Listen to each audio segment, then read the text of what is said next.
मैंने कचरे के ढेर से बोतलें उठानी थी।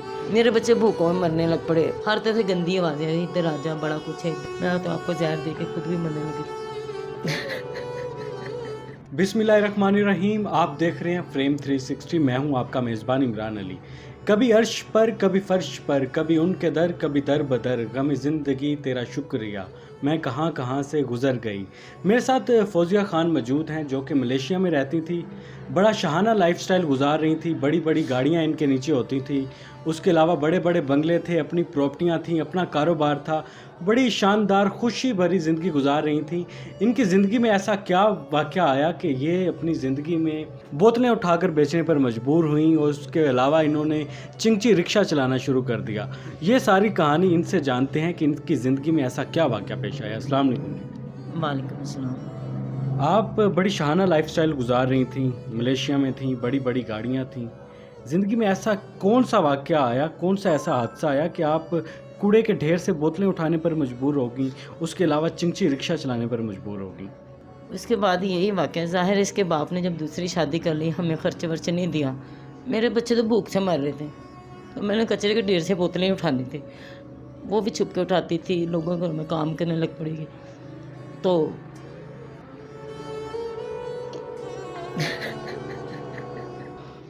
उदास हैं ये, क्योंकि एक इंसान ने इतनी शानदार लाइफ गुजारी हो और अर्श से फ़र्श पर गिर जाए। आप मलेशिया से पाकिस्तान आईं और किस लिए आई थीं? आप तो उधर ज़िंदगी अच्छी गुजर रही थी, तो मलेशिया से पाकिस्तान वैसे मिलने आई थी घर वालों को या किसी काम से आई थी? नहीं, मेरे भाई थे आज़म खान, जो मीडिया में चैनल 5 में काम करते थे। उन्होंने सुसाइड कर ली थी क्योंकि अम्मी के हालात नहीं थे घर के ठीक। 8 माह से उनको तनख्वाही नहीं दे रहे थे, ज़िया शायद के पास थे लगे हुए, तो इन्होंने नहीं दी थी। पता नहीं क्या उधर ही दफ्तर में मसला हुआ। ये घर आए, कुरान पाक पढ़ा। मेरे भाई को मेरी मम्मा ने लास्ट मरतबा मेरी अम्मी ने देखा था, कुरान पाक पढ़ा, उसके बाद उन्होंने फंदा घर पे ही ले लिया था। मैं खैर तीसरे दिन पहुंची, बड़ी ईद थी, तो मुंह तो मैंने देखा नहीं था। खैर भाई के दफन हो गया हुआ था। उसके बाद 40वें पे मेरे अब्बू की डेथ हो गई, दरवाजे पे खड़े खड़े। जवान थे मेरे अब्बू भी, जवान ही थे, तो कारोबार नहीं था उनके पास भी। उनकी भी डेथ हो गई। एक माह में ये 2 हमारी डेथें हो गई। मैं इधर इस दौरान मेरे हस्बैंड ने दूसरी शादी कर ली तैयबा नाम की औरत से, और जिसने उसको लेके मेरा हस्बैंड बाहर चला गया। हमें कोई खर्चे वर्चे नहीं देता था, मेरे से रब्ता ही उसने छोड़ दिया। होता है ना, बंदे शादी करते हैं औरतों के, चलो हकूक तो रखते हैं ना पूरे, उसने हमारे हकूक नहीं पूरे किए। ठीक है, मर्द शादियाँ करते, लोग 4 भी शादियाँ करते हैं, पर उसको पता नहीं क्या सूझी क्या नहीं सूझी। मेरे बच्चे भूखों में मरने लग पड़े। पर मैं माँ थी, मैंने तो कचरे में भी हाथ डाला, पर मैंने अपनी इज़्ज़त बचाई। लोगों ने मुझे बड़ा बड़ा कुछ किया, शायद वो सुन भी रहे होंगे। आज मैं फ़ख्र से उनके सामने गुजरी, चाहे मैंने मेहनत की, चाहे मैं रिक्शा चला रही हूँ, मुझे फ़ख्र है अपने आप पे, और मेरे बच्चों को भी फ़ख्र है। मैंने उन लोगों की बात नहीं मानी। उन्होंने कहा कि आप अभी भी, कुछ लोग कहते हैं, गलत बातें करते हैं कि इस तरह उस तरह। मैं तो किसी की गलत बात में नहीं आती, क्योंकि मुझे मेहनत करने का शौक़ है। मैं अभी भी चाहती हूँ कि मुझे अल्लाह पाक, मैं यहाँ से, मुझे अब ये मकान बिक गया हुआ है, मैं कहती हूँ मैं अपने घर में के चली जाऊँ, और मुझे कोई अपना, मेरे हाथ में हुनर है, हुनर होते हुए मैं दर पदर कचरे के ढेरों में, ये बच्चे छोटे थे, मैं फैक्ट्रियों में कहाँ लेके जाती। मैंने फैक्ट्रियों में भी काम किया, लोगों के घरों में भी किया। बच्चों की वजह से भी, बच्चे रोते, छोटे छोटे थे, बच्चों को संभालती, लोगों का काम करती। अब मैं चाहती हूँ कि मेरा कोई अपनी प्रॉपर एक जगह हो जिसमें मैं को थोड़ा बहुत अपना काम चला लूँ। मैं हारी लोगों से तो नहीं हूँ, किसी से नहीं, पर दुखों से मैं हार गई हूँ। दुखों के आगे तो हर कोई हार जाता है। अब तो मेरी बात हो गई है। अच्छा, मुझे ये बताएं कि आपकी शादी के कितने साल बाद आपके मियाँ ने दूसरी शादी की? मेरी शादी के बाद इनके पापा ने कम से कम 5 साल बाद, 5 से 6 साल बाद। शादी जब उन्होंने की तो आपको पहले से इस चीज़ का इल्म था या बाद में जब उन्होंने कर ली फिर पता चला? जिस दिन उनकी शादी का वलीमा था उस दिन पता लगा था। अल सऊद शादी हाल फतेहगढ़ में है, वहाँ पे इनका वलीमा हुआ था। वो भी मुझे दिल को कुछ हो रहा था, इनसे मैंने जब बात की तो ये छुप के बात करते, मुझे शक पड़ा। मेरे दिल को कुछ हो तो मैं चली गई अपने ससुराल के, जो पुराना घर है काचूपुरा थाने के पास है, उनके उधर गई। तो इनके चाचू ने मुझे बताया, तो उधर ते अज वलीमा है गए। तो करते करते करते रिश्तेदारों ने बताते बताते मैं वहाँ वलीमे जहाँ मैं पहुँची, जब वहाँ वलीमा हो चुका था। वहाँ से ये उसको मरी लेके, वलीमे वाले दिन मरी लेके चला गया। ऐसा गया ऐसा गया तब ये 4 माह इसके मेरे पेट में थे, ये मेरे पेट में था, 4 मंथ थे इसके। जब ये पैदा हुआ तब वो मेरे सामने आया, ठीक है। जब सामने आया फिर निकल गया, बस इसको आके ऐसे ही बस प्यार किया, गोद में भी नहीं सही तरह उठाया, बस इतना क्या मेरा बब्बर शेर है। फिर उसको लेकर मलेशिया चला गया। जब मैंने उनको दोबारा देखा तो मुर्दा देखा, वहाँ से इनकी लाश आई थी मेरे हस्बैंड की। दूसरी शादी करने के कितने साल बाद उनकी डेथ हुई? 1 साल बाद। 1 साल बाद। 1 साल बाद उनकी डेथ हो गई थी, एक्सीडेंट में मौत हुई थी मलेशिया में। आप तो अपने मियाँ से बहुत मोहब्बत करती थी, उन्होंने मोहब्बत में बेवफाई की, आपने उनको माफ़ कर दिया? नहीं, मुझे गुस्सा तो आया था, फिर मैंने जब वो हथियार फेंक दिए मैंने माफ़ कर दिया कि मरने के बाद माफ़ किया या पहले माफ़ कर दिया था आपने?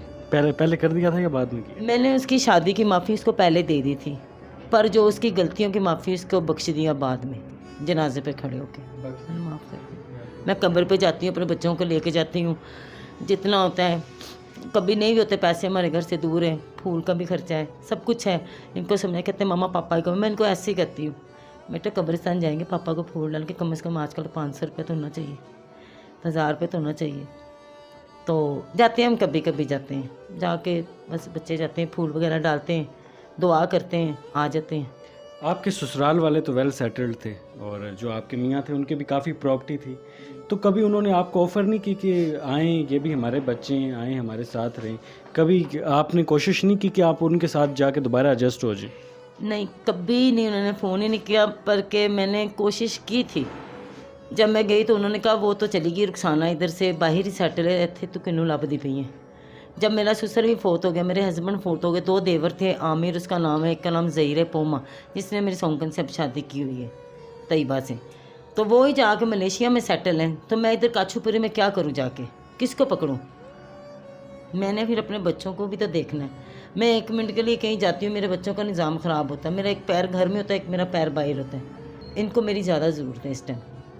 जब आपके मियाँ ने आपको और इन बच्चों को छोड़ दिया, तो उसके बाद ज़िंदगी में सबसे मुश्किल वक्त कौन सा आया आप पर? उसके बाद ज़िंदगी में सबसे मुश्किल वक्त यही आया कि मेरे बच्चों के, हमारे पास कुछ भी नहीं था खाने के लिए। तो एक बच्चा बेहोश हो रहा है, कभी दूसरा बच्चा बेहोश हो रहा है। तो मैंने कहा कि मैं क्या करूं? मैंने कचरे के ढेर से बोतलें उठाई, जमा करके मैंने बेच के कम से कम किलो आटा था मैं ले आई थी, और उसमें मैंने 10 रुपये का नीला थोथा मुझे मिला था, मुझे अभी भी याद है, मैं लेके आई थी परचून की दुकान से। मैंने ला के आटे में डाल के गूंद के, तो जब मैं पकाने लगी तो ये बच्चे शोर करने लगे, छोटे छोटे थे। मेरी लोती, वो कहता मेरी मम्मा पहले मेरी। मैं देखने लग पड़ी कि वो कहता है मरने के लिए कह रहे हैं कि मैं पहले किस्म का सोच रही थी, तो इनके मुंह की तरफ देख रही कि ये मरने के लिए, वो कहते पहले मेरी पहले मेरी। तो क्यों मैं करूँ? मैंने आटा उठा के फेंक दिया। ये रोने लग पड़े, मामा मैं रोटी नहीं दी। मैं कहा बेटा छिपकली फिर गई। मामा नहीं, छिपकली से कुछ नहीं होता, आप झूठ बोली। मैंने फिर इनको समझाया, मैं तो आपको जहर दे के खुद भी मरने लगी थी। फिर मैंने जब इनको देखा ना, कहता पहले मेरी पहले मेरी, मैंने उधर से अपने आप को फिर ट्रेन किया। वहाँ आके मुझे हिम्मत आ गई। मैंने कहा नहीं, खुदकुशी राम है। मेरे भाई ने भी गरीबी की वजह से खुदकुशी की थी, मैं बच्चों को भी मार दूँ तो क्यों ना अपनी मेहनत करूँ। गलत रास्ते थे, ज़िंदगी के रास्ते बहुत ज़्यादा थे। मैं खड़ी हो गई, तनहा हो गई, मैं चारों तरफ देखूँ, हर तरफ से गंदी आवाज़ें आ रही, इधर आजा बड़ा कुछ है, इधर आजा बड़ा कुछ है, शादी की ऑफर थी, सब गलत थी। मुझे एक ही रास्ता नज़र आया जो मुझे बेहतर लगा, अपनी मेहनत का, मैंने वो किया। चाहे मैंने कचरे का ढेर से उठाया है, चाहे मैं लोगों ने कपड़े धोए हैं, चाहे मैंने लोगों के बर्तन मांजे हैं, चाहे मैं लोगों ने फर्शें धोए हैं, चाहे मैंने औरतों के लताड़े किए हैं, चाहे मैंने बच्चा जच्चा की पैदाइश कराई है। मुझे ये मेहनत अच्छी लगी, मैंने किया।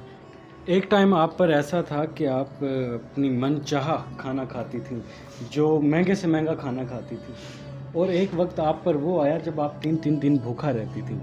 तो उस दौरान में जब सोचती थी तो क्या फीलिंग्स आती थी? बड़ा दुख होता था। तो कहती थी कभी वो भी वक्त था, वो नहीं रहा तो आज ये भी नहीं रहेगा। तो भूखे रह रह के आदत मुझे हो गई थी भूखी रहने की। बल्कि मैं खाना खाती भी थी तो कुछ कहीं से मिल भी जाता, मुझसे खाया ही नहीं जाता था। मैं बच्चों के बारे में सोच रही थी कि ये बच्चे ही खा लें। मेरा मैदा ही सुगड़ गया था। अभी भी मैं बहुत कम रोटी खाती हूँ पर बहुत कम खाती हूँ। अच्छा, हर बच्चा अपने माँ बाप से ख्वाहिश करता है। आपके बच्चों का बाप तो नहीं है, लेकिन आप वालिद हैं, तो आपसे ख्वाहिश करते हैं। ये बच्चे ने क्या आपसे ख्वाहिश की जो आप पूरी नहीं कर सकी? छोटे बच्चे तो बहुत कुछ मांगते हैं, ये कहते हैं मुझे बाइक ले दो, ये कहता है मुझे साइकिल ले दो, पर इसने तो कभी कुछ कहा ही नहीं। ये कहता है मम्मा मैं काम पे लग जाता हूँ। काम करने की ख्वाहिश की आपसे? हाँ जी, वो भी इसी वजह से कि मामा आप, हमारे घर के हालात ख़राब है, मैं कहीं काम पे लग जाता हूँ, मैं नहीं पढ़ता, आप ना थको ना लोगों की मेहनतें करो। मैंने कहा नहीं बेटा आप पढ़ लो, मैं हूँ, मेरा फ़ायदा ले लो, जैसे मैं मांग के ले आऊँ, मैं जो भी करूँ आपको पढ़ाऊँगी, आपको आर्मी में डालूँगी। अगर वतन हमारे काम नहीं होगा हम वतन के काम आएंगे।